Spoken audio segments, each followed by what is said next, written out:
నమస్తే. ఇన్నాళ్ళు నన్ను సపోర్ట్ చేస్తూ, ఎంకరేజ్ చేస్తూ మీ ప్రేమని నాకు అందిస్తున్న ప్రతి ఒక్కరికి కృతజ్ఞతలు. అలాగే ఈ వీడియో కూడా ఖచ్చితంగా మీకు ఉపయోగపడుతుంది. లైక్, షేర్ అండ్ సబ్స్క్రైబ్ చేసి మీ సపోర్ట్‌ని నాకు అందించండి. అలాగే ఈ వీడియో పట్ల మీకున్న అభిప్రాయాన్ని కామెంట్ సెక్షన్‌లో కామెంట్ చేసి తెలియజేయండి. ఇప్పుడు వీడియోని చూద్దాం. నమస్తే, వెల్కమ్ టు అవర్ ఛానల్. నేను పద్మిని. ప్రస్తుతంతో పాటు ప్రముఖ ఆధ్యాత్మికవేత్త, ప్రముఖ న్యూమరాలజిస్ట్, లక్ష్మీ నరసింహస్వామి ఉపాసకురాలు శ్రీమతి స్రవంతి గారు మనతో పాటు ఉన్నారు. మాట్లాడదాం. నమస్తే అక్క. నమస్తే పద్మిని. అక్క, కోరిక నెరవేరటం కోసం ఏదైనా రెమెడీ చెప్తారా అక్క? తప్పకుండా చెప్తాను పద్మిని. ఎందుకనంటే ఏది చేసినా కూడా మాకు ఈ నెరవేరట్లేదండి, ఎప్పటి నుంచో ఆగిపోయింది అని అనుకోవడం, లేకపోతే ఎన్ని ప్రయత్నాలు చేసినా కూడా అది ముందుకు సాగట్లేదు అని అనుకోవడం. ఇప్పుడు బాగుంది, ఇంకొంచెం బాగుంటే బాగుంటుందని ఎవరికైనా ఉంటుంది. అలాంటివి అయినా మీకు బిజినెస్ డెవలప్మెంట్ అవ్వాలన్నా, లేకపోతే గనక పిల్లల పెళ్లిళ్ళు, వివాహాలు ఆగిపోయన్నా, లేకపోతే ఆరోగ్యం బాగుపడాలన్నా, మనకి అన్ని విధాలా మనకి సహకరించేది ఈశ్వరుడు.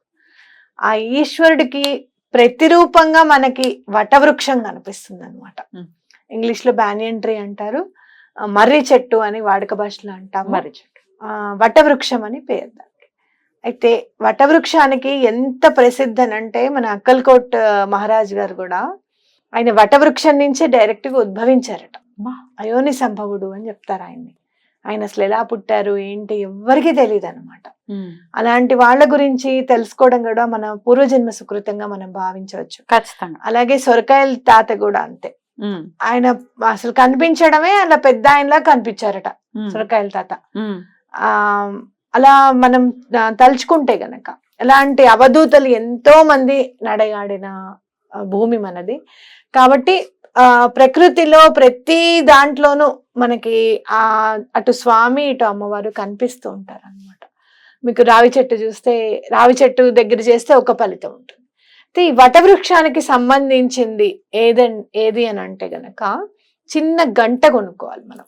ఇప్పుడు చక్కగా పూజా సామాగ్రి షాప్స్ లో కూడా కట్టే గంట అని అడగండి. మామూలుగా ఇలా మోగించే గంట కాకుండా మనం పూజ రూమ్స్ లలో చిన్న చిన్న కట్టుకుంటాం చూస్తాం, అలా చిన్న గంట తీసుకోండి. చక్కగా గల్గల్ అంటూ ఉండాలన్నమాట. మీకు ఇంకా చెప్పాలి అని అంటే, అదే గంటని కన్యస్వాములు కట్టుకుంటారు. అయ్యప్ప స్వాముల ముడిలో గంట ఉంటుంది అనమాట. ఆ గంట కూడా చాలా మంది ఏం చేస్తారు అని అంటే, ఎవరికైతే పిల్లలు పుట్టట్లేదు, లేకపోతే ఈసారి చూస్తున్నాం ఫస్ట్ ఆల్రెడీ పుట్టారు, రెండో వాళ్ళు కావాలనుకునే వాళ్ళైనా కూడా ఆ గంటను తీసుకొచ్చి గనక సూత్రాల్లో కట్టుకుంటే, కన్యస్వాములు ఎవరైతే గంటను పెట్టుకుంటారో ఆ గంట వాళ్ళు తెచ్చిమంటే తెచ్చిస్తారు మనకి.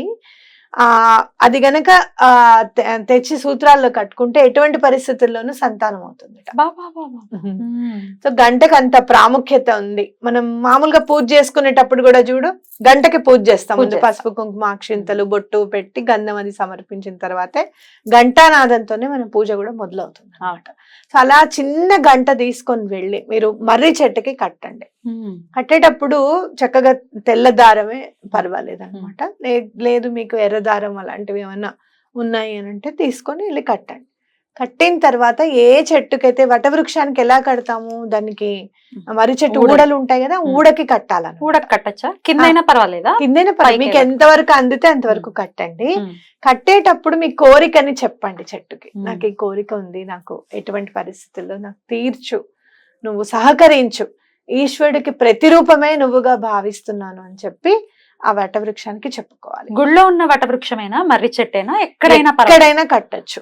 ఎక్కడైనా కట్టచ్చు. రోడ్ల మీద చూస్తూ ఉంటాం ఒక్కొక్కసారి పెద్ద పెద్ద మర్రి చెట్టు, పెద్ద ఊడలతో. అవును, కట్టచ్చు, తప్పేమీ లేదు. అయితే ఆ కట్టేసిన తర్వాత కొంచెం మీరు వెళ్ళేటప్పుడు కొంచెం ఒకటి కాపర్ చెంబు, రాగి చెంబు తీసుకెళ్ళడం మర్చిపోకండి. చక్కగా నీళ్లు కూడా అక్కడే గుళ్ళో అన్న నింపుకోండి, లేకపోతే బయట ఎక్కడైనా సరే నింపుకొని నీళ్లు కూడా వటవృక్షానికి పోయండి అనమాట. పోసేటప్పుడు కూడా ఈ కోరిక తీర్చేసావు, తీర్చినందుకు నేను చాలా థ్యాంక్స్ చెప్తున్నాను అని చెప్పి దండం పెట్టుకొని రండి. ఎప్పుడు చేయమంటారు అక్క ఈ ప్రక్రియని?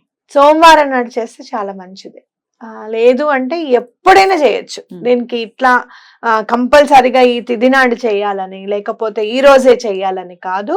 సూర్యాస్తమయం అవ్వకుండా, సూర్యోదయం అంటే 12 నుంచి మళ్ళీ సూర్యుడు తగ్గుతూ వస్తాడు కాబట్టి 12 లోపల చేసుకుంటే చాలా మంచిది. పొద్దున్నే చక్కగా స్నానాదికలన్నీ కంప్లీట్ అయిపోయిన తర్వాత ముందు రోజే గంట తెచ్చుకోండి. Hmm. దారం కూడా చక్కగా దూడ్చి పెట్టేసుకోండి దాంట్లోనే. Hmm. ఓకే, కిచ్చి పెట్టించేసుకోండి.